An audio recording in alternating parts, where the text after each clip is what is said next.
Padahal tidak ada yang tahu kapan ajal akan datang. Kajian ini Taib, meningkatkan Bismillahirrahmanirrahim. kesempatan hidup yang diberikan. Alhamdulillahirabbil alamin. Segala puji bagi Allah Subhanahu wa taala yang telah melimpahkan nikmat iman, nikmat Islam, nikmat kesehatan serta kesempatan kepada kita semua untuk memiliki kesempatan lagi mendengarkan ilmu yang penuh keberkahan ini. Salawat serta salam semoga senantiasa tercurah kepada junjungan kita Muhammad sallallahu alaihi wasallam, kepada keluarga beliau, para sahabat serta seluruh umatnya yang istiqomah mengikuti sunnah beliau hingga akhir zaman. dalam hati seorang muslim.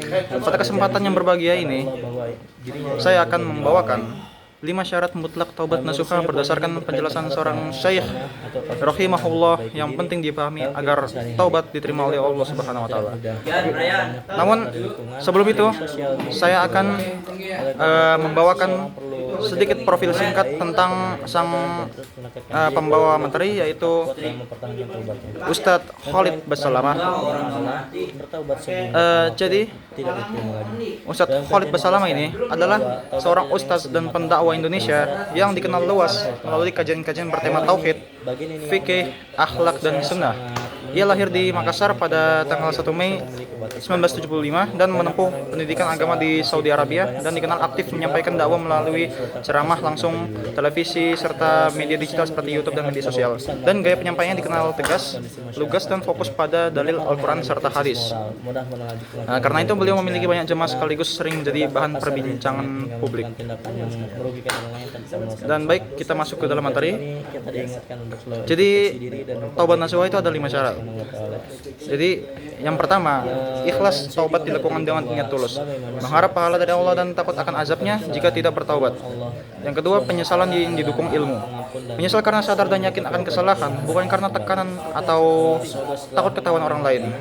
Dan tiga, meninggalkan dosa yang tulus, segera menghentikan perbuatan dosa tanpa alasan eksternal, bukan karena tidak ada kesempatan melakukan dosa.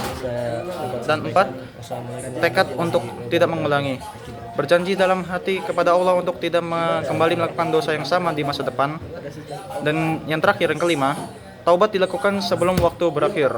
Taubat harus dilakukan sebelum datangnya tanda-tanda akhir zaman, misal matahari terbit dari barat, atau secara khusus sebelum ruh keluar dari tenggorokan saat kematian.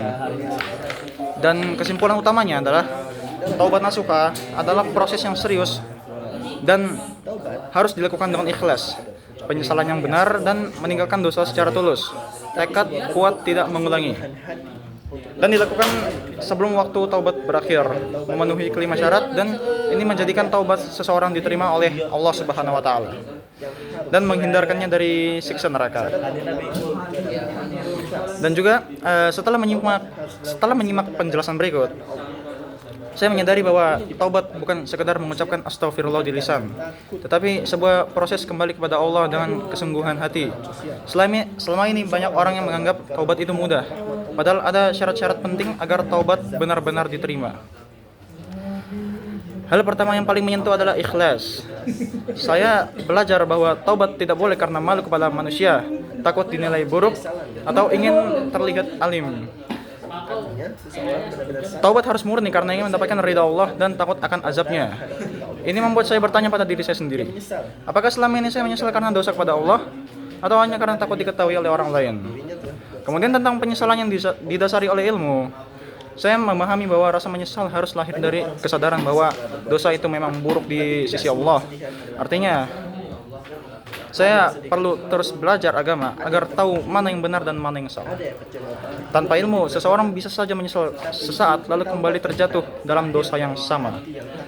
Syarat berikutnya yaitu meninggalkan dosa dengan sungguh-sungguh, juga sangat menampar hati. Kadang seseorang berhenti berbuat dosa bukan karena sadar, tetapi karena tidak ada kesempatan. Ini berarti perubahan belum berasal dari hati.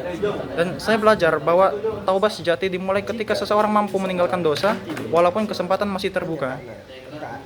Lalu tentang tekad untuk tidak mengulangi, saya menyadari bahwa manusia memang bisa tergelincir lagi, tetapi saat bertaubat harus ada niat yang jujur untuk berubah. Taubat bukan permainan yang dilakukan berulang sambil meremehkan dosa.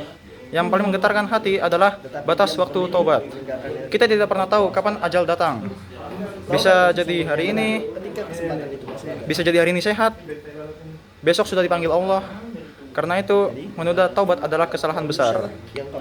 Jangan menunggu tua, jangan menunggu sakit, dan jangan menunggu hidup tenang. Bisa jadi kesempatan itu tidak pernah datang.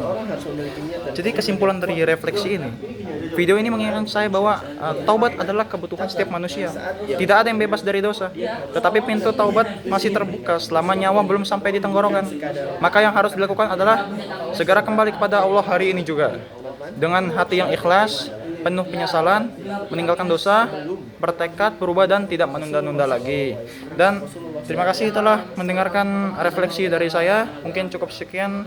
Mohon maaf apabila ada salah kata. Assalamualaikum warahmatullahi wabarakatuh.